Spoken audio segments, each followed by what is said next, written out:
All right, here we go. Pulling apart the carb. So obviously unscrewed the bowl and took that off. Just set that aside somewhere clean. In here, there's a little pin. Just used I've got like a little nail basically, just to push that pin, slide out, and now I can take out the float in the bowl. Just trying to keep everything organized and together. Now there is a little valve, I don't know what you call it, hanging off of there, and it is pretty delicate. But you can look at the condition of it. All seems pretty clean. That float bowl, again, pristine right now. Not seeing any dirt or crud in there, which is great. So I'm gonna just slide that right back on there, because that does not need any changes. Just adjust the camera here. So put that pin back in, and that's as simple as that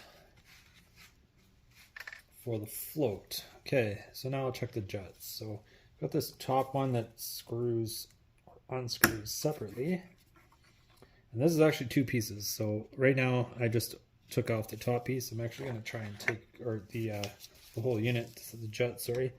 There's actually a top piece here which comes separate. So I'll try and separate those. There we go. And I'll be able to check both components. Let's say unscrew it. So there's your biggest jet there. You can see all the holes.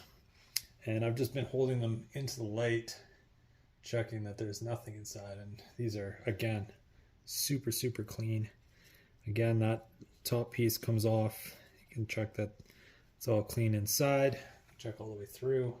Not seeing any buildup, any crud, anything. Perfectly clean. Looks like almost as pristine as the stuff in the package. Obviously there's a little bit of wear in the coloring, but in terms of how clean it is, everything looks pretty good. So screw that back in, make sure that's back up. On to the next one. There's another one hidden underneath in here. That first eighth of a turn is always a bit of a tricky one, and then once you get it, it comes out pretty smoothly. This one is a bit tricky because it is way down in there. I find I have to pick it up and dump it out to get it. But again, you can see little holes, clean as a whistle again.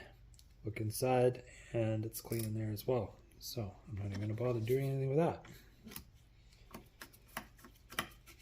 Screw it back in. There we go. Okay, little adjustment pin here. To be honest, I don't know the names of everything. I could probably look it up in there, but you can see the pin. Quite clean. No damage there. No crud inside. Put that back in.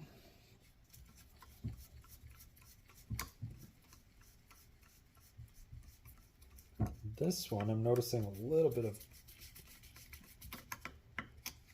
black from potentially the gasket, so I'm gonna have to check the gasket on this one. But other than that, the jets in there are good. So now I'm just going to check the idle screw here. And that's just in the bottom of the float bowl. You can just use an Allen key for this one. First eighth again, a little tight. And I'll just unscrew that.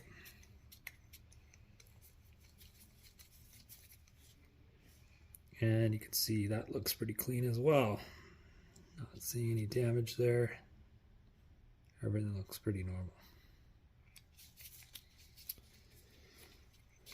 Okay, so last thing is just to check that the gasket isn't worn. And that's actually not bad. We can use a little bit of oil just to freshen up the gasket.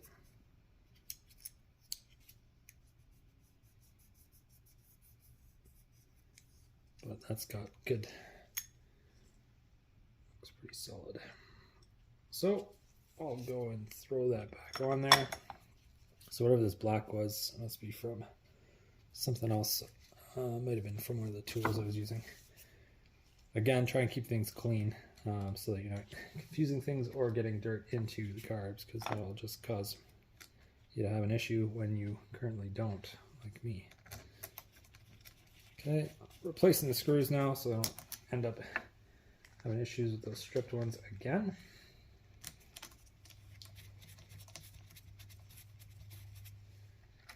And that is pretty much a carb clean there. Obviously, if they were cruddy, dirty, jets needed to be replaced, to replace them, or just clean them in a deep soak with carb cleaner.